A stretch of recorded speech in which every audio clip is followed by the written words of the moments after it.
Now students question number 5 देखिए। Question number 5 में बोल रहा है आपको P Q R S R respectively the midpoints of side A B B C C D and D A of a quadrilateral A B C D. Correct. So हमारे पास एक quadrilateral है बच्चों कुछ इस तरीके से। ओके, सो लेट अस से हमारे पास एक क्वाड्रिलेटरल है कुछ इस तरीके से। ठीक है, क्वाड्रिलेटरल आप कैसा भी बना सकते हो। ए बी सी डी ये मैंने क्वाड्रिलेटरल बच्चों बना लिया है। इसमें जो कंडीशन आपको गिवन है कह रहा है कि P Q R S are the midpoints of the side A B B C C D and D A respectively. Okay, so A B का मिड पॉइंट पी है और बी सी का mid point क्या है Q है और C D का mid point क्या है आर है और इसी तरीके से ए डी का मिड पॉइंट एस है।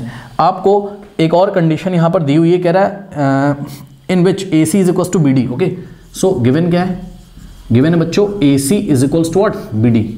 सो A C is equals to B D ये आपको गिवन है, चेक कर लो। देखो A C is equals to B D एक तो ये गिवन है। करेक्ट। अब सुनो, पता है इसको मैंने रेक्टेंगल जैसा क्यों बनाया है, क्योंकि रेक्टेंगल के ही डायगोनल तो आपस में इक्वल होते हैं। ठीक है ना, फील के लिए रेक्टेंगल जैसा बनाया है एबीसीडी को, आप कुछ भी बना सकते हो। ठीक, बस जो कंडीशंस दी हैं उसको आप फॉलो करना। So A C is equals to what B D. तो ध्यान दीजिएगा ये पहली बात है, ये ए सी को हमने ज्वाइन किया इस तरीके से और यहाँ से हमने देखिए बी डी को इस तरीके से हमने ज्वाइन किया। अच्छा, कुछ और भी कंडीशन दी है, कह रहा है कि yes and A C B D के इक्वल तो है ही and A C is perpendicular to B D. This A C is perpendicular to what B D. Okay students, so ये ए सी बी डी पे perpendicular भी है, यानी कि अगर ए सी और बी डी पॉइंट ओ पे इंटरसेक्ट कर रहे हैं तो ये एंगल आपका क्या है 90 है। करेक्ट, ये मतलब है इसका। हालांकि चारों एंगल 90, ये भी 90, ये भी 90, ये भी 90, यानी कि जो डायगोनल्स है quadrilateral A B C D के जो डायगोनल है वो परपेंडिकुलरली इंटरसेक्ट कर रहे हैं। ओके, सो ये एंगल 90 है। करेक्ट, ये मतलब है A C is perpendicular to B D का। करेक्ट।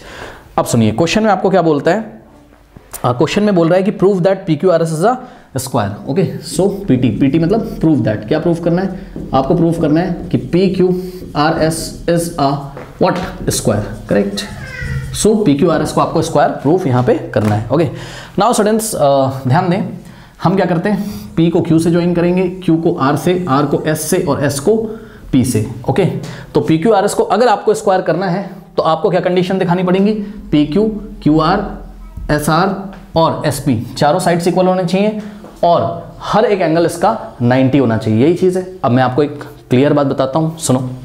आप एक काम करो, क्या सबसे पहले आप इसको P Q R S को आप एक रेक्टेंगल प्रूफ कर दो।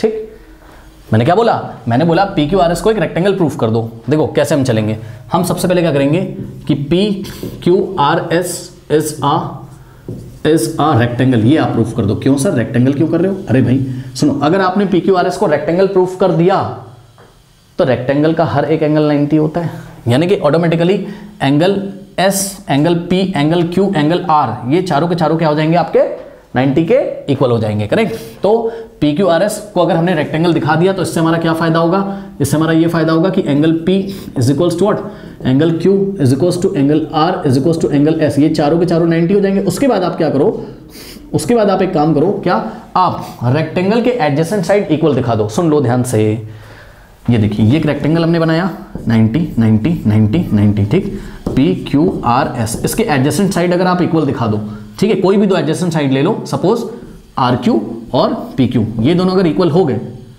यानी कि लेंथ ब्रेथ के इक्वल हो गई। और रेक्टेंगल में जब लेंथ ब्रेथ के इक्वल होती है तो रेक्टेंगल स्क्वायर बन जाता है। Correct.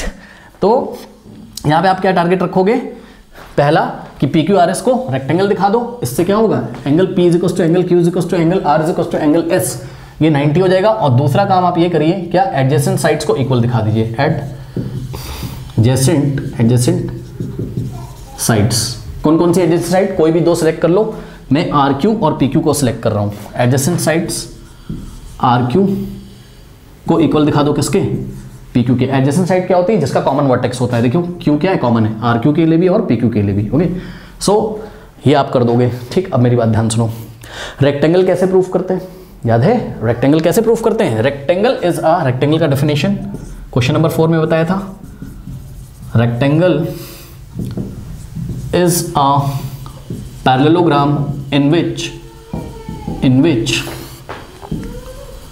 one angle is a right angle. ये चीज़ याद है, क्वेश्चन नंबर 4 में आपको बताई थी, नहीं याद है तो सुन लो। रेक्टेंगल एक ऐसा पैरेललोग्राम होता है जिसमें एक एंगल 90 होता है। रेक्टेंगल एक ऐसा पैरेललोग्राम होता है जिसमें एक एंगल 90 होता है। मतलब एक ऐसा पैरेललोग्राम जिसमें अगर एक एंगल आप 90 दिखा दो तो ये रेक्टेंगल के लिए क्वालिफाई हो जाता है। ठीक, सही है। क्यों सर? क्योंकि अगर इसको आपने मान लीजिए ये PQRS है, मान लो ये PQRS है, ओके। सो इसको अगर आपने पैरेललोग्राम दिखा दिया, करेक्ट, PQRS को आपने पैरेललोग्राम दिखा दिया, तो पहला काम क्या किया आपने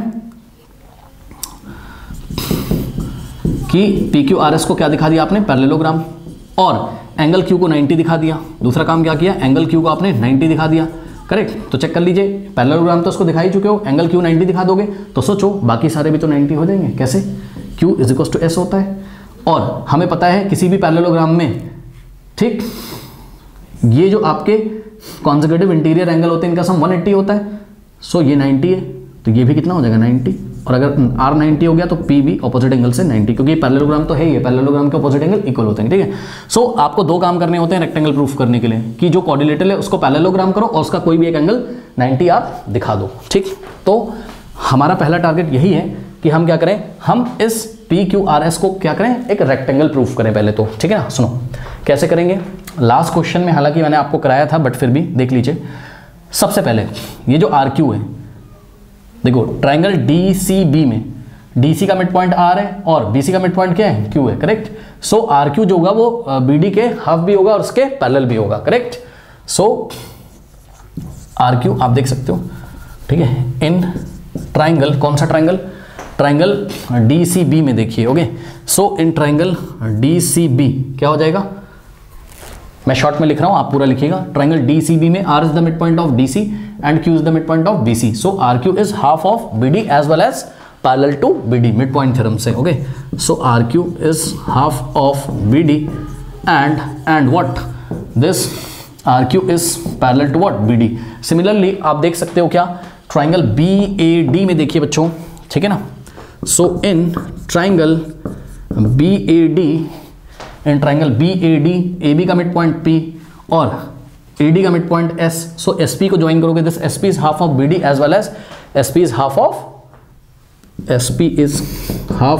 BD and what, this SP is parallel to BD, correct. ये रिलेशन 1 है और ये क्या है, रिलेशन 2 है। तो फ्रॉम 1 and 2, फ्रॉम 1 and 2 बच्चों देखो, PQ भी हाफ BD के इक्वल है, SP भी हाफ BD के इक्वल है, so PQ is equal to SP, sorry RQ भी हाफ BD के इक्वल है, SP भी हाफ BD के इक्वल है, so RQ is equal to SP। So RQ is equal to SP आ गया, एंड अब आप चेक करो, RQ पैरेलल BD है, SP भी पैरेलल BD है, सो RQ पैरेलल SP हो जाएगा।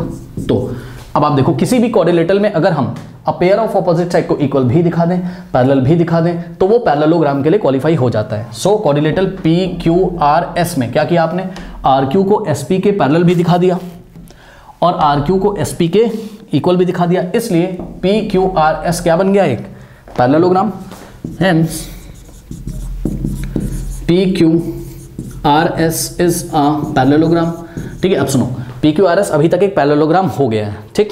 अब PQRS अगर पैरेललोग्राम हो गया है, लेकिन PQRS को हमें पहले रेक्टेंगल प्रूफ करना है।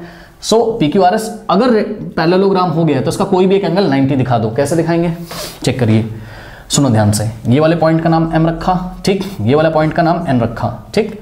तो ध्यान से चेक करो, MQNO ये एक पैरेललोग्राम है। क्यों सर, अब मैं बार बार नहीं कर रहा हूं बच्चों, बहुत सारे क्वेश्चंस में मैं कर चुका हूं। देखिए मैं आपको बता देता हूं, MQNO इज अ पैरेललोग्राम। ये सुनो कैसे, चेक करो, ये MO पैरेलल है किसके, पहले ये देखो, ये MQ पैरेलल है किसके, ON के। क्यों भाई, RQ पैरेलल किसके था, BD के। सो RQ का पार्ट MQ, BD के पार्ट ON के पैरेलल होगा। So MQ is parallel to what, ON, okay. So यहां से MQ is parallel to ON, ये हो गया, MQ is parallel to ON।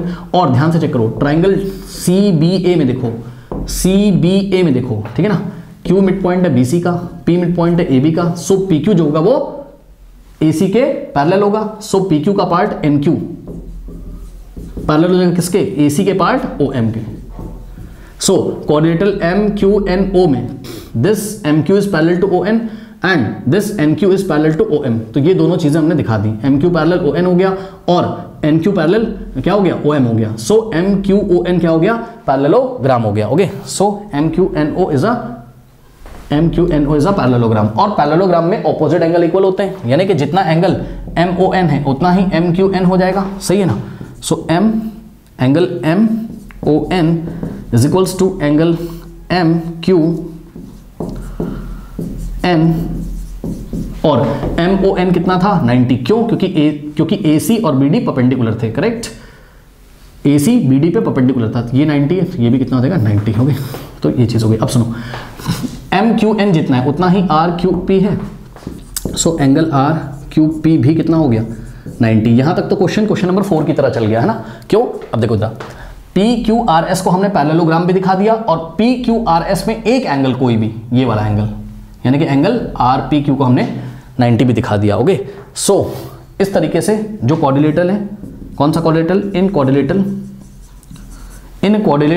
कौन सा क्वाड्रिलेटरल, इन quadrilateral P Q R S में आपने दो काम किए हैं। पहला क्या है, पहला आपने दिखाया P Q R S is a what, parallelogram, P Q R S को पैरेललोग्राम दिखा दिया। और दूसरा काम आपने किया है कि पी क्यू आर एस में कोई भी एक एंगल, ये वाला एंगल, यानी कि angle R Q P, angle R Q P को आपने क्या दिखा दिया है 90। तो अब हम बोल सकते हैं क्या, hence P Q R S is a rectangle, correct. So P Q R S अभी तक क्या हो गया, रेक्टेंगल। और रेक्टेंगल में अगर एडजेसेंट साइड हम इक्वल दिखा दें तो वो क्या बन जाएगा, स्क्वायर। ओके, सो एडजेसेंट साइड कौन कौन सी ले लो आप ले लो आर क्यू, और कौन सी ले लो आप ले लो पी क्यू। इसको आप इक्वल दिखाने की कोशिश बच्चों करो, करेक्ट स्टूडेंट्स। ओके, इतना कॉपी करिए, कॉपी कर लीजिए, बिकॉज मुझे थोड़ी सी जगह चाहिए होगी। कॉपी कर लीजिए स्टूडेंट्स, कॉपी कर लीजिए, कर लिया, चलो अब देखिए,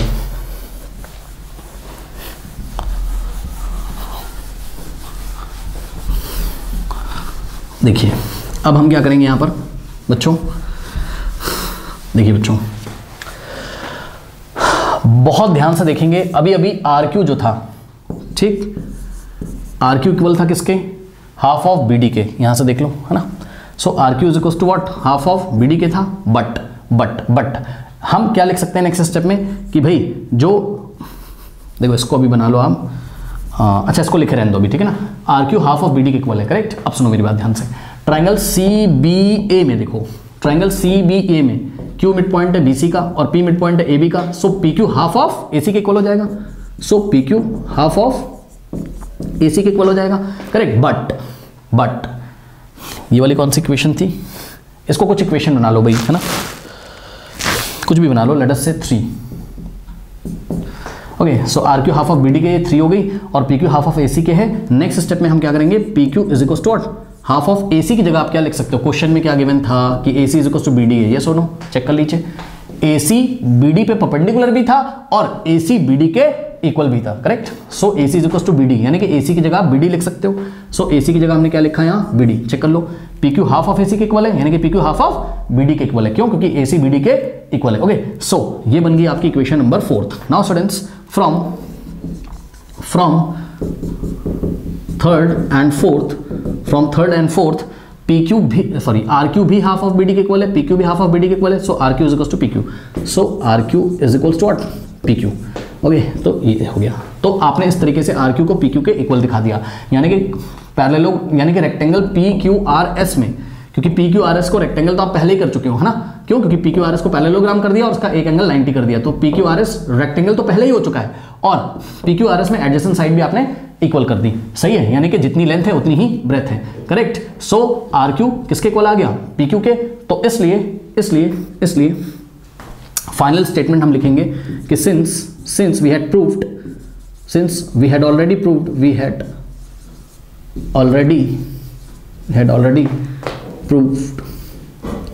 proven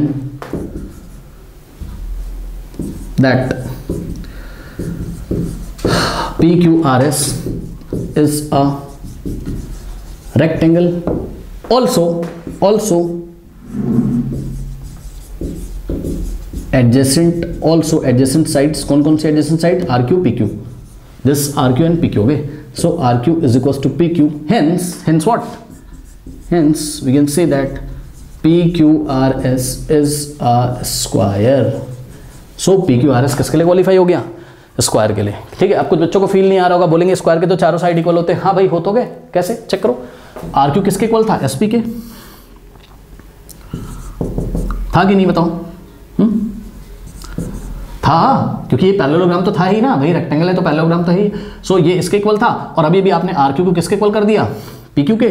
सो RQ के सामने आप PQ लिख सकते हो, और सुनो PQ किसके इक्वल है? SR के। क्यों? Opposite side of rectangle are equal. So PQ के सामने आप क्या लिख सकते हो? SR। लो, चारों ही आपस में इक्वल हो गई। ठीक, चारों ही आपस में इक्वल हो गई, तो स्क्वायर हो ही गया ये। ठीक है, तो इस तरीके से, इसीलिए इतना काफ़ी होता है कि इसको आप रेक्टेंगल दिखाने के बाद एडजेसेंट साइड्स को इक्वल कर दो, तो ऑटोमेटिकली वो स्क्वायर के लिए क्वालिफाई हो जाएगा। ओके।